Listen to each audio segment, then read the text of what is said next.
পবিত্র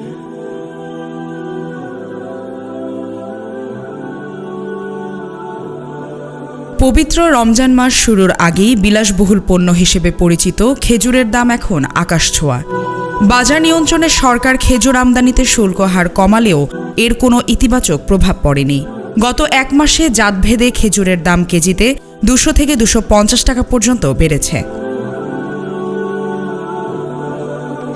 বাজার ঘুরে দেখা গেছে সাধারণ মানের খেজুরের দামও কেজিতে বেড়েছে প্রায় 100 টাকার ওপরে। পাইকারি বাজারের তুলনায় খুচরা বাজারে দামের এই পার্থক্য আরও প্রকট। কোনো কোনো ক্ষেত্রে তা 150 থেকে 200 টাকা পর্যন্ত বেশি দরে বিক্রি হতে দেখা গেছে। মূলত শুল্ক হার বিবেচনায় খেজুরকে বিলাসবহুল পণ্যের তকমা দেওয়া হয়। তবে প্রতি বছর রমজান মাসে সর্বসাধারণের জন্য খেজুর কেনার সুবিধার্থে সরকার শুল্ক হার কমিয়ে থাকে। এবারও গত 23 ডিসেম্বর খেজুরের ওপর শুল্ক হার 25% থেকে কমিয়ে 15% করা হয়।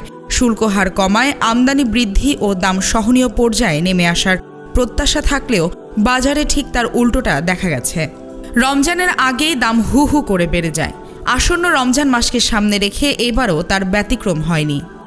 রাজধানী বিভিন্ন বাজার ঘুরে দেখা গেছে বহুল বিক্রিত খেজুর জাহিদি প্রতি কেজি বিক্রি হচ্ছে 320 থেকে 350 টাকা দরে।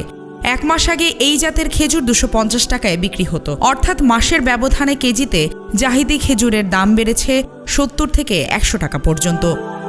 ইরানি মরিয়ম প্রতি কেজি বিক্রি হচ্ছে 1200 থেকে 1400 টাকা পর্যন্ত। এক মাস আগে এই জাতের খেজুর 1000 থেকে 1150 টাকায় বিক্রি হতো। উন্নত মানের ইরানি মরিয়ম খেজুরের দাম 200 থেকে 250 টাকা পর্যন্ত বেড়েছে। আর কালমি মরিয়ম প্রতি কেজি বিক্রি হচ্ছে 900 টাকায়, যা এক মাস আগে 700 টাকায় বিক্রি হতো।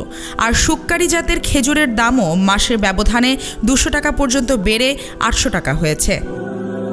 এছাড়া আজুয়া, বড়ই, দাবাস, মাবরুম, মেদজুল ও আম্বারা সহ প্রায় সব ধরনের খেজুরের দাম মাসের ব্যবধানে কেজিতে 100 থেকে 200 টাকা পর্যন্ত বেড়েছে।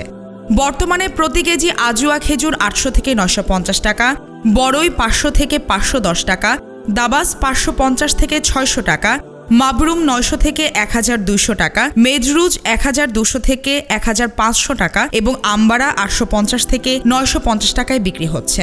আমদানিকারকরা বলছেন বেশি দামে কেনার কারণে বেশি দামে বিক্রি করতে হচ্ছে। তবে সরকারের তরফ থেকে এই বিষয়ে এখনো কোনো বার্তা দেয়া হয়নি।